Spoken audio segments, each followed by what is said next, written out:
As crónicas de João Portelinha da Silva, que arranca às quartas, entre vozes e sotaques, onde a lusofonia se encontra. Para a Rádio Portimão e Rádio Universidade Federal de Tocantins, FM.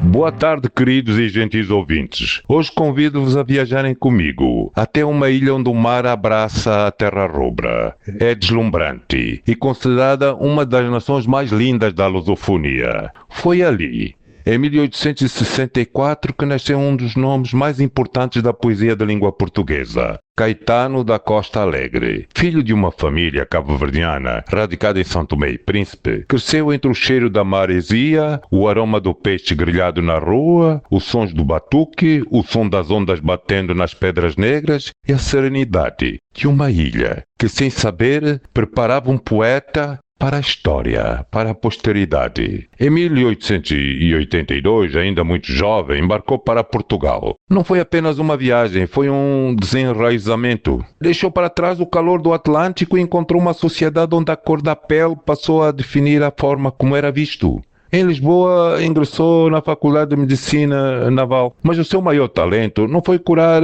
doentes, foi dar voz às dores de uma alma coletiva que ainda não sabia como se reconhecer. Escreveu versos quase que ninguém leu em vida, infelizmente. Falou da negritude, quando esse tema ainda era um tabu, não ocupava espaço na literatura nacional nem internacional. Escreveu sobre a cor da pele, a dignidade e a identidade com uma coragem rara para o seu tempo. Por isso é reconhecido naturalmente como o primeiro poeta negro de expressão portuguesa a assumir em sua poesia a sua condição de negro, sem submissão e sem pedir licença. Seus poemas eram silenciosos apenas na aparência. Na verdade, continham a força de um grito que atravessou gerações. Sua poesia transforma o silêncio em palavra e a palavra em memória. Caetano morreu em Alcobaça, com 25 anos, vítima de tuberculose. A doença levou-lhe o corpo, mas não conseguiu vencer a sua voz, as suas obras. Como acontece com muitos grandes escritores e poetas, a morte interrompe a vida, mas inaugurou a eternidade das suas obras. Em 1916, o seu amigo querido Cruz Magalhães reuniu seus poemas dispersos e publicou o livro Versos. Era tarde para o homem, mas era o momento certo para que nascesse o escritor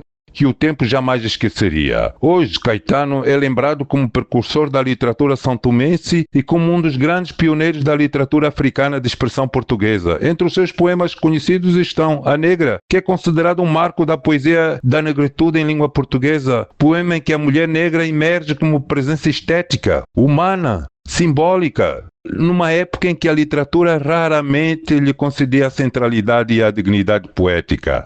Aurora, poema de amor de inspiração ultrarromântica, construído sobre o contraste entre a luz e a sombra, entre a esperança e o desencontro, relevando a delicadeza e a intensidade do seu lirismo. Black and White, poema em que o Caetano Alegre coloca de uma forma explícita a sua condição de africano na poesia, confrontando através do contraste entre o negro e o branco as tensões da identidade, da cor e do olhar social. O que és? Poema de ternura e proteção em que o lirismo se reveste de delicadeza e afeto, revelando uma das faces mais sensíveis da poesia de Caetano. Aos meus acusadores, em um poema em que responde às críticas e os preconceitos dirigidos à sua condição de homem negro, que ousava escrever poesia, transformando a palavra poética numa afirmação de dignidade e resistência. Cantar São Tomenses, poema que evoca as memórias de São Tomé, fazendo regressar pela força da palavra os sons, os afetos e as lembranças da ilha natal. A morte do cativo, poema sobre a escravidão e a dor do ser humano privado da liberdade, no qual a poesia se aproxima do sentimento histórico e da tragédia do cativeiro. E Serões de São Tomé,